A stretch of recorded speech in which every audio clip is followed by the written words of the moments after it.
শয়তান আল্লাহকে চ্যালেঞ্জ দিয়েছিল, আল্লাহ আপনি তো জান্নাতে ঢোকাতে পারবেন না, এতগুলো জান্নাত কেন বানালেন? জাহান্নাম আরো বেশি হলে ভালো হতো।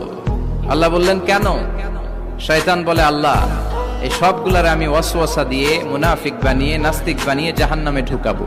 আমি চ্যালেঞ্জ দিলাম, ডান দিক থেকে ধোকা দেব, বা থেকে, সামনে থেকে, পেছন থেকে, নিচ থেকে, রগের শিরা উপশিরায় ঢুকে, মাজরাত দাম যেখান দিয়ে রক্ত চলাচল করে ওখানে ঢুকেও আমি ধোকা দেব। তো আপনি জান্নাতে ঢুকাবেন কেমনে? আল্লাহ বললেন, তুমি আমারও চ্যালেঞ্জ দাও, এত বড় সাহস?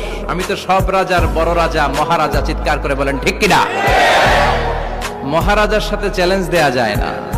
তুমি আমাকে চ্যালেঞ্জ দাও, ওকে ডান, আই টেক ইউর চ্যালেঞ্জ। আমিও তোমার চ্যালেঞ্জ নিলাম। তুমি আজীবন ধোকা দিবা, আজীবন তুমি গোমরা করবা, বেনামাজি বানাবা, জালিম বানাবা।